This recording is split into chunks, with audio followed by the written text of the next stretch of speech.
Hello friends, எல்லாரும் எப்படி இருக்கீங்க? நல்லா இருக்கீங்களா? நல்லபடியாக நாங்கள் மேல்மருவத்தூர் போயிட்டு சாமி பார்த்துட்டு வந்தாச்சு. நான் இன்னைக்கு காலையில் தான் ஊருக்கு வந்தேன். நான் ப்ரீவியஸ் வீடியோலேயே உங்களுக்கு நான் சொல்லியிருந்தேன், எங்கள் வீட்டு பக்கத்தில் உள்ள கோயில் வந்து கும்பாபிஷேகம். என்ன கோயில் அப்படின்னா காளி கோவில். அது வந்து காளி கோயில் மற்றும் பரிவார தெய்வங்கள் அப்படின்னு வந்து சொல்லுவாங்க. ரொம்ப பவர்ஃபுல்லான காடு. எங்கள் வீடு பக்கத்துலேயே தான் இருக்குது. நாங்கள் இன்னைக்கு காலையில் வந்து கும்பாபிஷேகத்துக்கு போயிட்டு வந்தோம். செம ஹாப்பியாக இருந்தது. எங்கள் ரிலேட்டிவ்ஸ், ஃப்ரெண்ட்ஸு, எங்கள் அத்தை, எங்கள் மாமா பொண்ணு எல்லாருமே வந்திருந்தாங்க. செம ஹாப்பியாக இருந்தது. அந்த விளாக் தான் வந்து இந்த வீடியோ வந்து நீங்கள் பார்க்க போகிறீங்க. சேனலுக்கு வந்து பயங்கரமாக சப்போர்ட் பண்ணிகிட்டே இருக்கீங்க. நான் 2 டேஸாக ஃபோன் எடுக்க முடியல. நான் பார்க்கல, வந்து வீடியோ எதுவுமே பார்க்கல, நான் எதுவுமே இது பண்ண முடியல. நான் 2 டேஸ் பிஸியாக இருந்தனால என்னால் எதுவுமே பண்ண முடியல. இன்னைக்கு காலையில் தான் வந்து பார்த்தேன். அந்த வீடியோ வந்து பயங்கரமாக எல்லாரும் சப்போர்ட் பண்ணி எல்லாம் லைக் பண்ணி அவ்வளோ இது பண்ணியிருக்கீங்க. தொடர்ந்து உங்களோட சப்போர்ட்டை வந்து கொடுத்துட்டே இருங்க. எங்கள் சேனல் வந்து புதுசாக பார்க்குறீங்க, யாரும் பார்க்குறீங்க அப்படின்னா சப்ஸ்கிரைப் பண்ணுங்க. அப்போ தான் நாங்கள் போகக்கூடிய அடுத்தடுத்த வீடியோஸ் வந்து உங்களுக்கு நோட்டிஃபிகேஷனில் வந்து இருக்கும். சேனலை வந்து சப்போர்ட் பண்ணுங்க, லைக் பண்ணுங்க, ஷேர் பண்ணுங்க. இந்த vlog வந்து செம்ம இன்ட்ரெஸ்டிங்காக இருக்கும். பாருங்க, வாங்க வீடியோக்குள்ள போகலாம்.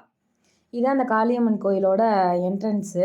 இது ஆறு இருக்கும். ஆற்றுக்கு பக்கத்தில் தான் வந்து கோயில். இந்த மாதிரி இது அப்பையிலேருந்தே நான் சின்ன பிள்ளையில இருக்கும்போதே இந்த மாதிரி தான் வச்சுருக்காங்க. பாதை வந்து இதுதான்.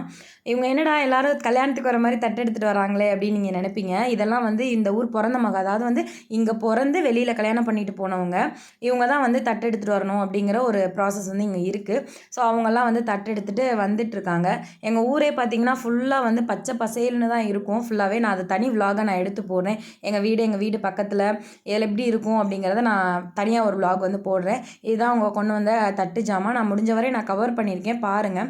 அதுக்கப்புறம் பார்த்தீங்கன்னா அந்த ஹோமம் இது பண்ணுவாங்கள்ல, அதில் வந்து அந்த நவதானியங்கள்லாம் போட்டு, உங்களுக்கே தெரியும் அந்த இது பண்ணாங்க அப்படின்னா நவதானியங்கள் எல்லாமே போட்டு தான் வந்து எல்லாம் பண்ணுவாங்க அப்படின்னு. நாங்கள் எல்லாம் சுற்றி வர அப்படியே எல்லாம் சாமி கும்பிட்டுட்டு நின்றுட்டு இருந்தோம். எல்லாம் ஹோமம்லாம் சொல்லி எல்லாம் வந்து பண்ணாங்க. இதெல்லாம் எங்கள் ஊர் ஆளுங்க, எங்கள் வீட்டு பக்கத்தில் எல்லாரும். இதுதான் வந்து கோயில். இந்த கோயில் வந்து எப்படின்னா, ஃபஸ்ட்டு வந்து ஆற்றுக்கரையில் ஒரு கூரை கொட்டகை தான் வந்து இது வந்து இருக்கும். நல்லாயிருக்கும். இந்த கோயில் வந்து ரொம்ப வந்து சக்தி வாய்ந்த அம்மன் அப்படின்னு வந்து சொல்லுவாங்க. நாங்கள் ஒவ்வொரு மார்கழி மாதமும் வந்து மண்டகப்படியெல்லாம் பண்ணி செய்வாங்க எல்லாமே. அதுக்கப்புறம் பொங்கல், மாட்டுப் பொங்கல் அன்னைக்கு வந்து சாமி வந்து சொல்லுவாங்க, குறியெல்லாம் சொல்லுவாங்கன்னு சொல்லுவாங்க. அந்த மாதிரி வந்து இது பண்ணுவாங்க. அந்த விலாக்லாம் நான் தனியாக கண்டிப்பாக நான் போடுறேன். ஃபஸ்ட்டு வந்து அம்மன் வந்து சிகப்பு கலர், அதாவது வந்து அம்மன்னா இது வந்து சிலையாக இருக்காதுங்க. அதாவது எப்படின்னா ஒரு திரிசூலம் தான் ஒன்று இருக்கும். அதுக்கு பக்கத்தில் பின்னாடி வந்து கருப்பர், ராக்காச்சி அம்மாள், சின்ன கருப்பர், பெரிய கருப்பர் அப்படின்னு சொல்லிட்டு சுற்றி வர அந்த பரிவார தெய்வங்கள் வந்து இருக்கும். நல்லாயிருக்கும். எங்கள் வீட்டு பக்கத்திலே தான்.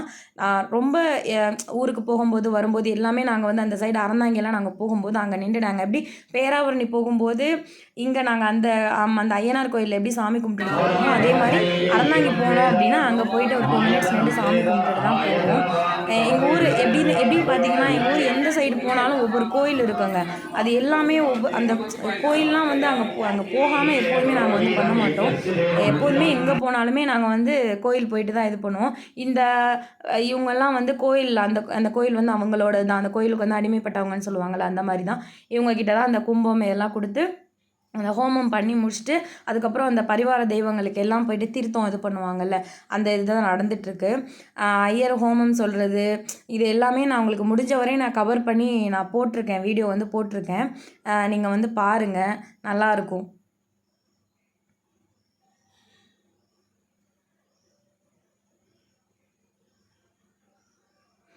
ரொம்ப பாசிட்டிவாக இருந்துச்சுங்க. நேற்று கோயிலுக்கு போனது வந்து நல்லா இருந்தது. அதுவும் நாங்கள் மேல்மருவத்தூர் போயிட்டு வந்து கொஞ்சம் டயர்டாக தான் இருந்தது. பட் இருந்தாலும் நம்ம வந்து நம்ம கோயிலுக்கு போகணும் அப்படின்ட்டு ஒரு இன்ட்ரெஸ்ட்டில் நாங்கள் கிளம்பி போனோம். வீட்டு பக்கத்தில் தான். ஸோ அதை போகாமல் இருக்க முடியாது இல்லையா, அதனால வந்து நாங்கள் கிளம்பி போனோம். ரொம்ப ஹாப்பியாக இருந்தது. ரொம்ப ரொம்ப ஒரு பாசிட்டிவ் ஃபீலாக இருந்தது. இதுதான் வந்து அந்த கோயிலுக்கு வந்து அந்த பரிவார தெய்வங்கள்னு சொன்னேன்ல, சின்ன கருப்பர், பெரிய கருப்பர், ராக்காச்சி அம்மாள், அவங்களுக்கெல்லாம் வந்து தீர்த்தம்லாம் இது பண்ணிட்டு எல்லாம் பண்ணிகிட்டு இருந்தாங்க.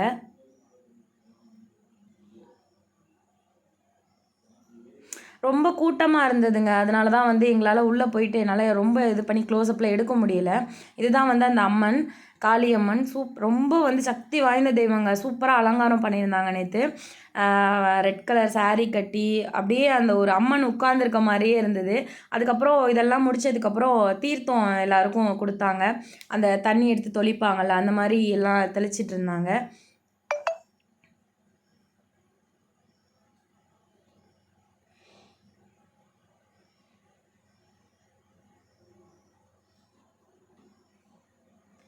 நாங்கள்லாம் நின்றுட்டு இருந்தோம். நாங்கள் வந்து எங்கள் அத்தை வரத்துக்கு நேற்று கொஞ்சம் லேட் ஆயிடுச்சுங்க. நான் ஃபோன் அடிச்சுட்டே இருந்தேன்.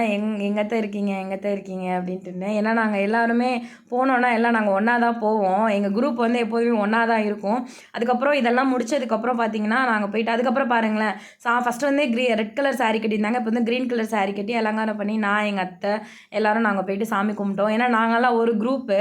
நாங்கள் எப்போ எங்கே போனாலும் ஒன்றா தான் போவோம்.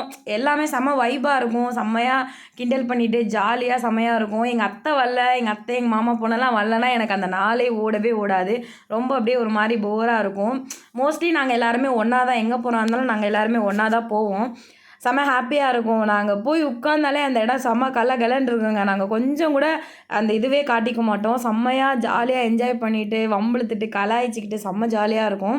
எங்கள் அத்தை தாங்க எங்களோட குயினே அவங்க தான். நான் என்ன ஒரு இதாக இருந்தாலும் வந்து எங்கள் எல்லாருக்குமே அவங்க வந்து ஒரு தாய் அப்படின்னு தான் சொல்லலாம். செம்ம ஹாப்பியாக இருந்துச்சு. நேற்று பேசிகிட்டே இருந்துட்டு செம்ம ஹாப்பியாக சாமியெல்லாம் கும்பிட்டது செம்ம ஜாலியாக இருந்துச்சு. மேல்மருவத்தூர்லேயுமே அப்படி தான் செம்ம ஹாப்பியாக போயிட்டு வந்தோம். நாங்கள் போயிட்டு சாமியெல்லாம் கும்பிட்டுட்டு செம்ம ஹாப்பியாக போயிட்டு வந்தோம். அதே மாதிரி நேற்று கோயிலுக்கு போனதும் நல்லா இருந்தது. இதில் ஒரு ஹைலைட்டான விஷயம் என்னென்னா எங்கள் மாமா பொண்ணு அடுத்து எப்படி நம்மலாம் ஒன்றா சேருவோம், அடுத்து எப்படி இந்த மாதிரி ஃபெஸ்டிவல் ஒன்று வரும் அப்படின்னு சொல்லி கேட்டால் நான் சொன்னேன், இனிமேல் நம்மளாம் ஃபெஸ்டிவல் உருவாக்கிக்கிட்டால் தான் இனிமேல் நமக்கு ஃபெஸ்டிவல்லாம் கிடையாது, இனிமேல் பொங்கல் தான் நமக்கு அடுத்து அப்படின்னு சொல்லிட்டு இருந்தேன். அவள் தான் சொல்லிகிட்டே இருப்பாச்சா ரொம்ப மிஸ் பண்ணுறேன்டி ஒன்று அப்படின்னு சொல்லிகிட்டே இருந்தா. இங்கே பாருங்கள் எவ்வளோ சூப்பராக வந்து அலங்காரம் பண்ணி ஃபஸ்ட்டு வந்து இந்த அம்மன் வந்து ஒரு கூரை கொட்டையில் தான் நான் ஃபஸ்ட்லேயே சொல்லியிருந்தேன், கூரை கொட்டையில் தான் வந்து இருந்தது. இப்போது வந்து கோயில் கட்டி ரொம்ப அழகாக பாருங்களேன் அம்மன் வந்து உட்காந்துருக்கா. அது திரிசூலம் தான், அதுக்கு வந்து இவ்வளோ அழகாக வந்து சாரீ கட்டி இது பண்ணிகிட்டு இருந்தாங்க. அதுக்கப்புறம் கோயிலில் வந்து அன்னதானம் நடந்தது. நாங்கள்லாம் பாருங்கள் நாங்கள் 3 பேரும் ஒன்றா தாங்க. எப்போ போனாலும் நாங்கள் 3 பேரும் ஒன்றா தான். எங்கேயுமே பிரிஞ்சு நாங்கள் இருக்கவே மாட்டோம். எல்லாம் நாங்கள் ஒன்றா உட்காந்து சாப்பிட்டோம். செம்ம ஹாப்பியாக இருந்துச்சு. சாப்பாடும் சூப்பராக இருந்தது. நல்லா நாங்கள் சாப்பிட்டோம். சாப்பிட்டுட்டு எல்லாம் கொஞ்சம் நேரம் உட்காந்து நாங்கள் பேசிகிட்டு இருந்தோம். சும்மா உட்காந்து நாங்கள் எங்கள் ரிலேட்டிவ்ஸ் ஃப்ரெண்ட்ஸ்லாம் வந்திருந்தாங்க. அவங்க கூட கொஞ்சம் நேரம் உட்காந்து அப்படியே பேசி கொஞ்சம் டைம் ஸ்பெண்ட் பண்ணிகிட்டு இருந்தோம். அதுக்கப்புறம் அவங்க எங்கள் பக்கத்து ஊர் ஆளுங்க எல்லாருமே வந்திருந்தாங்க. அவங்க கூடவே பேசிட்டு கொஞ்சம் டைம் ஸ்பெண்ட் பண்ணிவிட்டு நல்லா இருந்தது. ஒரு பாசிட்டிவாக இருந்தது. திரும்பி என்னால் கிளம்பவே மனசே இல்லை. சரின்னு அப்புறம் ஈவினிங் கொஞ்சம் எங்களுக்கு வெளியில் போக வேலை இருந்ததுனால கொஞ்சம் நாங்கள் சீக்கிரம் கிளம்ப வேண்டியதாகிடுச்சு. எனக்கும் வர்றதுக்கு மனசே இல்லை. சரி ஓகேடி சரி அப்படின்ட்டு அவங்கெல்லாம் அப்படியே அவங்க வீட்டுக்கு போயிட்டாங்க. நானும் என் ஹஸ்பண்டும் நாங்கள் எப்படியே நடந்து எங்கள் வீட்டுக்கு வந்துட்டோம். செம்ம ஹாப்பியாக இருந்தது. வீடியோ பாருங்கள். பார்த்துட்டு என்ன கமெண்ட்னு சொல்லி யாரும் பார்க்குறீங்க அப்படின்னா சப்ஸ்கிரைப் பண்ணுங்கள். அப்போ தான் நாங்கள் போகக்கூடிய அடுத்தடுத்த வீடியோஸ் வந்து உங்களுக்கு நோட்டிஃபிகேஷனில் வந்து இருக்கும். சேனலை வந்து சப்போர்ட் பண்ணுங்கள், லைக் பண்ணுங்கள், ஷேர் பண்ணுங்கள். எதுவும் குறை நிறைகள் இருந்தால் கமெண்ட் பண்ணுங்கள். தேங்க்யூ.